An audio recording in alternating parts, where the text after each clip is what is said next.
Bonjour. Aujourd'hui, je voulais aborder le sujet qu'est-ce qui se passe avec le christianisme, pourquoi il disparaît un peu partout, mais surtout en Europe.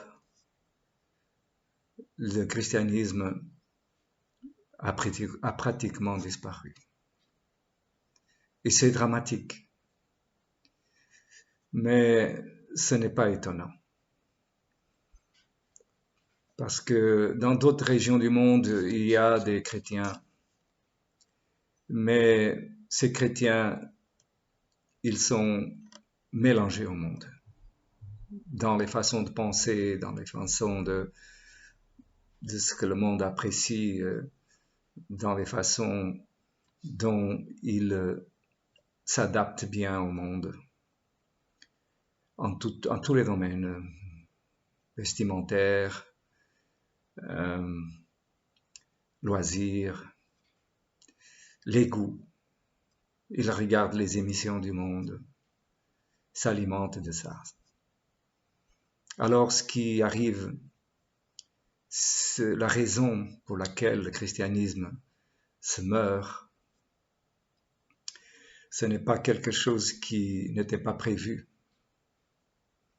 Parce que Paul parlait déjà qu'au temps de la fin, les gens seraient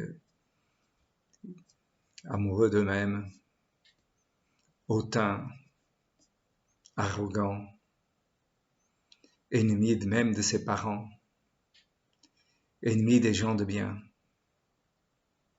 Et tout cela a été prophétisé, mais les chrétiens ne se rendent pas compte qu'ils sont déjà dans ce format-là.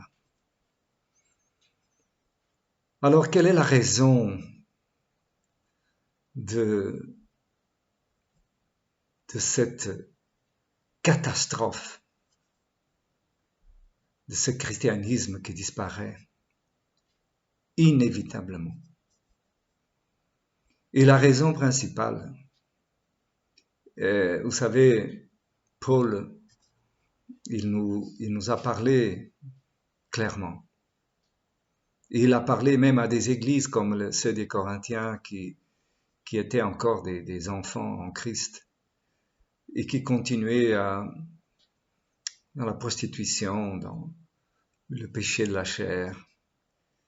Et Paul, avec beaucoup de patience, il essayait de faire comprendre à ces gens encore complètement charnels ce que c'est que vivre dans l'esprit. Parce que si c'est possible, parce que ce n'est pas possible vraiment. Pourquoi? Parce que tant que vous n'avez pas vécu quelque chose, vous ne pouvez pas avoir l'expérience de cette chose. Et la vie de l'esprit, Paul la connaissait. Et donc, il a dit ce qu'il voyait dans ces Corinthiens. Il leur a dit que, mais maintenant, vous êtes une nouvelle créature, donc vous ne pouvez pas continuer à faire ce que vous faites. Il essayait de les réveiller, de se rendre compte que accepter Jésus-Christ, ce n'est pas simplement dire j'accepte Jésus, je me baptise et puis théoriquement l'Esprit de Dieu vient en moi et puis je suis sauvé. Je vais être sauvé de toute façon, quoi que je fasse, je demande pardon et voilà, c'est ça le christianisme, serait un peu comme l'ancienne alliance, tu pêches et tu vas donc offrir un sacrifice pour le pardon de tes péchés.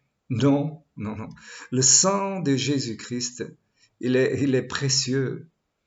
Et lorsqu'il est mort, c'est effectivement pour tous ceux qui croient en lui soient sauvés.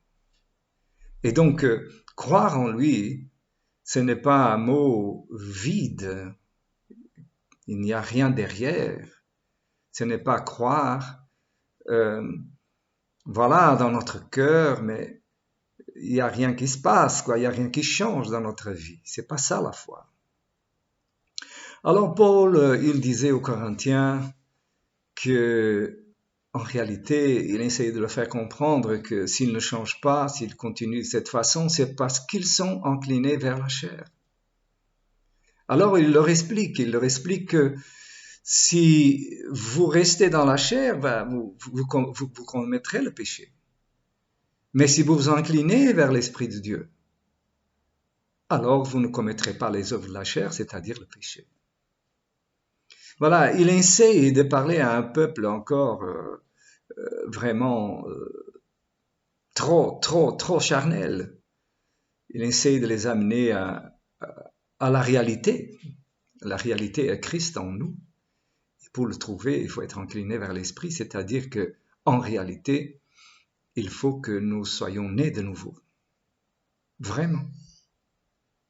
Alors c'est quoi ça, être né de nouveau?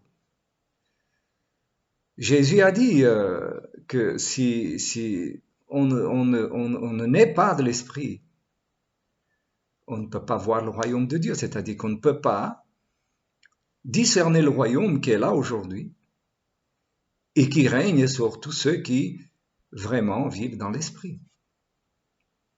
Parce qu'avec les autres qui ne vivent pas de l'Esprit, il n'est pas possible de régner. Pourquoi? Parce qu'ils sont tournés vers la chair, les œuvres de la chair. Alors la catastrophe immense qui se passe aujourd'hui est que personne vraiment ne se rend compte, en tout cas pratiquement personne, parce qu'évidemment partout dans le monde il y a des gens qui sont là, que le Seigneur a appelés et qui vivent dans l'esprit et qu'ils comprennent. Mais je parle maintenant au sein de ces églises. Au sein de ces églises. En fait, les pasteurs viennent avec beaucoup de connaissances, ils donnent beaucoup de doctrines, ils expliquent tout, ils se gargarisent de connaissances, et cette connaissance les enfle d'une telle façon qu'ils ne se rendent pas compte qu'ils ne vivent toujours pas dans l'esprit. Alors c'est un peu, vous voyez, c'est ceux qui sont des aveugles qui conduisent d'autres aveugles. Et ils tomberont tous dans le trou. Et dans le trou, c'est-à-dire de vivre dans la chair, accomplir les œuvres de la chair. Et donc, quand c'est le cas, c'est comme si nous nous éloignions de Dieu. La parole de Dieu, elle dit que, en réalité, celui qui s'approche de moi, je m'approcherai de lui. Celui qui s'éloigne de moi, je m'éloigne de lui. Vous comprenez que la vie de Dieu en nous, ce n'est pas quelque chose que vous pouvez user de temps en temps ou quand vous avez besoin. Ou vous avez reçu cette vie de Dieu en vous, et auquel cas vous allez vous tourner vers lui, mais de plus en plus. Vous avez sentir ce besoin, de cette approche, de recevoir de lui la direction en toutes choses. Les gens pensent que c'est seulement comprendre la Bible et puis voilà, ne fais pas ci, ne fais pas ça, comme l'Ancien Testament. Ils prennent le nouveau, ils prennent la même chose, ils disent, moi je pense que j'ai le don pour faire ça, je vais faire ça, mais en réalité, vous savez, personne ne peut faire quoi que ce soit dans le royaume spirituel qui existe aujourd'hui, dont la vraie Église, c'est pas un nom, non, c'est pas une dénomination, c'est ceux que Dieu a appelés, ceux que Jésus-Christ, Dieu a attiré à Jésus-Christ et il place dans le corps comme il veut. Elle n'est pas nécessairement visible aux yeux des gens. Parce que Jésus a dit que très peu rentreront dans le chemin étroit, qui est lui-même. Et il est aussi la porte par laquelle il faut entrer dans ce chemin étroit, qui est lui-même. C'est très peu. Donc, ne pensez-vous que vous allez voir dans une pancarte d'église l'église de Dieu, parce que vous ne la trouverez pas là. Pourquoi? Parce que le chef de cette église est celui qui a placé les gens que Dieu a attirés à lui, à Christ. C'est Jésus-Christ. Personne ne peut vraiment dire « tu es sauvé », parce que seul Jésus peut dire une chose pareille. Pourquoi? Parce que c'est lui qui place dans le corps comme il veut, et il connaît ses brebis, et ses brebis le connaissent.